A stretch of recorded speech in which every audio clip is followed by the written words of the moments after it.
The thing about Chelsea is life is never boring.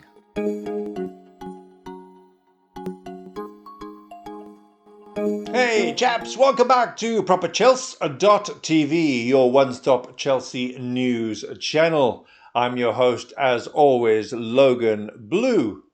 Okay, today we get to dive into the match preview for the Man United game away. Now, for those of you who are of the younger generation, you will look at Man United as a very unhappy hunting ground, as in we haven't won there for 11 years. Now, that's a hell of a long time to go to somebody's ground and not win. But me, growing up, especially in the 90s and the early noughties, where we played Man United a lot, and Man United were the best team in the country, Chelsea had an excellent record at Man United. It made no sense. We could have been a mediocre team or, an okay kind of team, top six, top seven, top five, top four kind of team, and sometimes a mid-table team. And we would go to Man United, even though they were the champions and flying high, and we'd get a result. Right? I don't know why that was. We just had a really, really good record. We were kind of their bogey team. But somewhere in the last decade and a bit, or 11 years technically, they've become one of our bogey teams, as in we haven't won there since, now let me check the date here, since the 6th of May 2013. Like, where were you on the 6th of May 2013? Think back, right? 11 years. A long time. A lot of life has happened since then. And we won that game 1-0 with a goal from Juan Mata 3 minutes from time. Now, and quite an even game, and we kind of snatched a win at the end, and they didn't have enough time, even with the fabled Fergie time. They didn't have enough time to come back and tie the game and draw the game. So yeah, so it's 11 years now. A little aside I wanted to throw in here.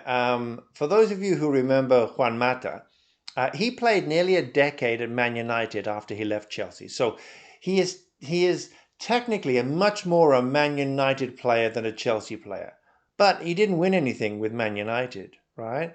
At Chelsea, he was a legend, an absolute legend. Now, he won, you know how Cole Palmer won our Player of the Year, okay? And in previous years, like Mason Mount has won Player of the Year, etc. Juan Mata won Player of the Year 2 seasons in a row. He had a left foot, an absolute wand of a left foot that Cole Palmer would have loved to have had. Well, I guess he has a wand of a left foot, so he's kind of got it. So yeah. All square with that one. But Juan Mata was a fantastic player. He scored a lot of goals, not a crazy amount of goals, but decent amount of goals. But he ended up getting a lot of assists because, like Palmer in today's team, Juan Mata just read the game differently. The game seemed to move at a different speed to him, and he could pick out a pass.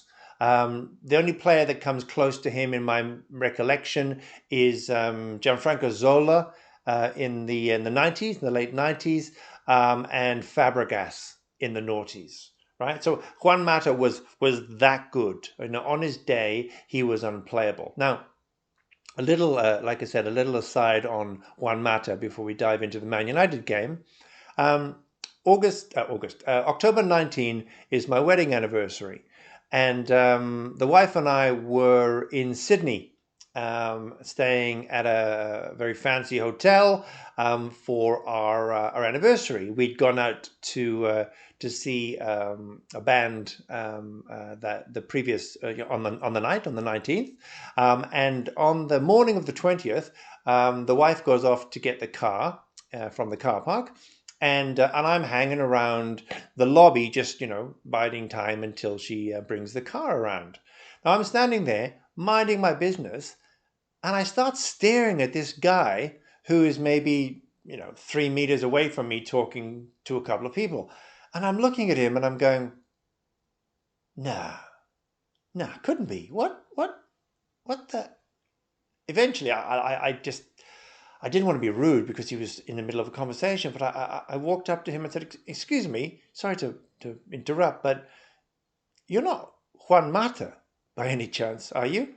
And lo and behold, it was Juan Mata, who is in Australia now. He's 36, remember now, and he's at the end of his career, and he's done a bit of globe cropping. I think Japan was the last port of call. I think he went to Turkey before that, and now he's in Australia at the end of his career, where obviously the game is a lot slower, so his 36-year-old legs can still, get around and be a star. So I have vague memories of maybe having read that somewhere when he moved, at the start of the season or just before the start of the season, the A-League season here in Australia. But I'd forgotten. And I'm standing there and I'm looking and it's Juan Mata. I'm like, oh my God, it's Juan Mata. So yeah, I was a bit like an embarrassing fanboy, I have to say. I'll chuck a pic, a quick selfie that he was very kind to let me take. So I'll chuck that up here. So yeah, have a look. As you can see, he's only little. He's a tiny man, but he was looking good for 36. My God, he looked like 26, right? So he's obviously kept himself in very, very good shape. So yeah, what a lovely, lovely man. But yeah, okay. There's a little segue into the world of random meetings with Chelsea legends of years gone by. Okay, now to the Man United game. Right.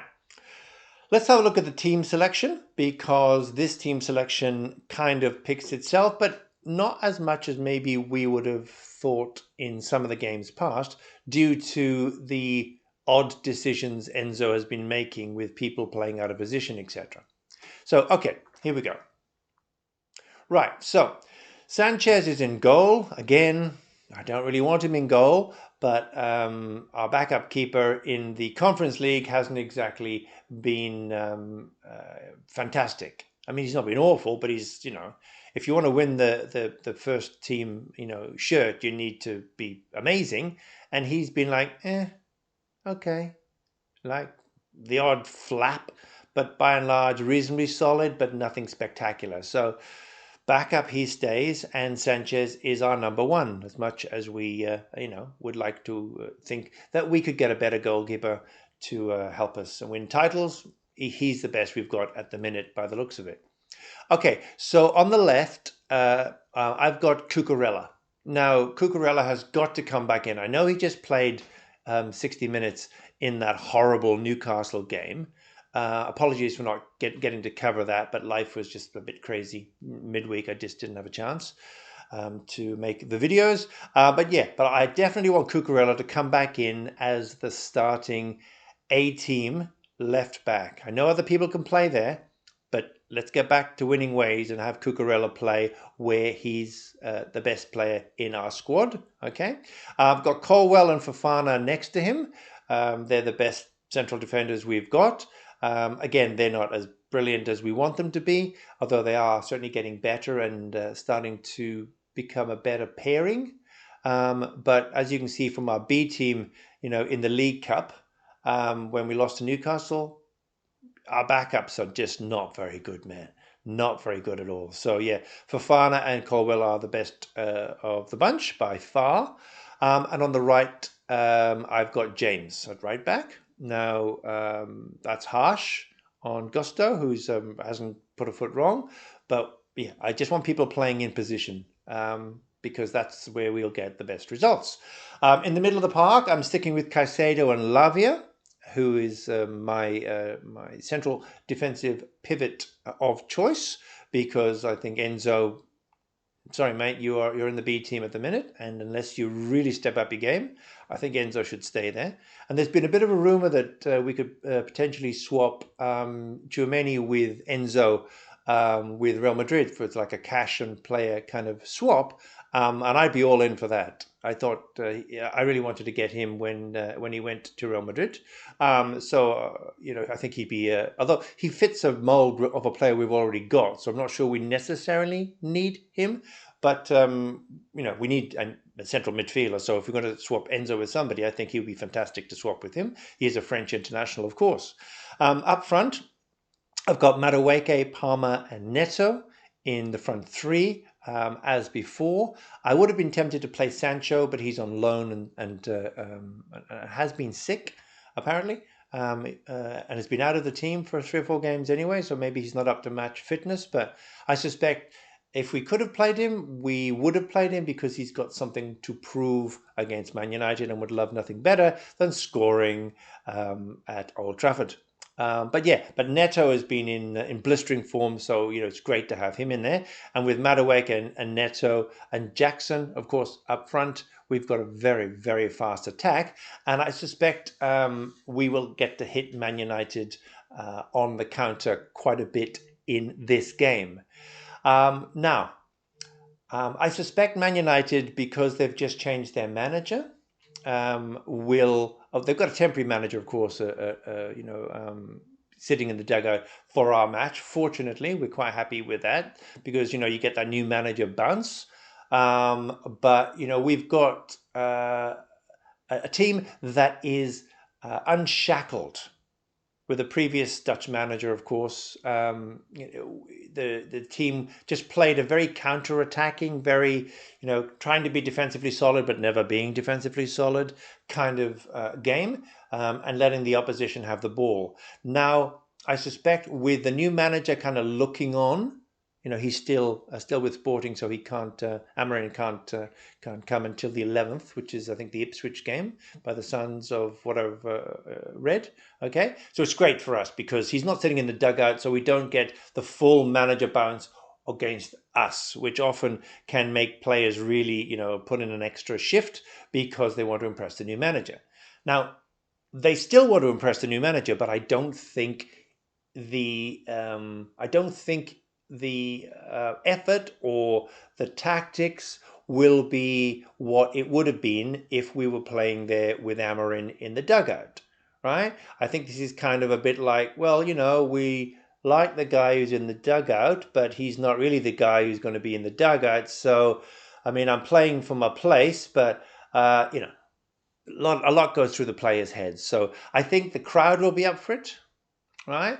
I think the Man United players will be up for it, but I think Chelsea have more than enough firepower to put Man United to the sword and end this 11-year hell since we've beaten them at Old Trafford. Okay, they're not a very good team. They're a very disjointed team. They're there for the beating, but 75,000, fans, or 72,000, whatever.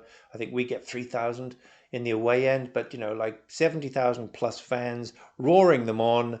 If they get an early goal, the crowd will go crazy. They'll think it's a new dawn because they just walloped Leicester in the League Cup in midweek, although that was a B team, like a Leicester B team, and Man United had a very strong team out. Not a full team, but a very strong team. I think, again, if we can score first, they'll have to come out. And I suspect maybe they'll come out anyway, because I think, like I said, the shackles might be off a bit. But if they do that, they will be absolutely playing into our hands, because we are a very, very good team on the counter-attack.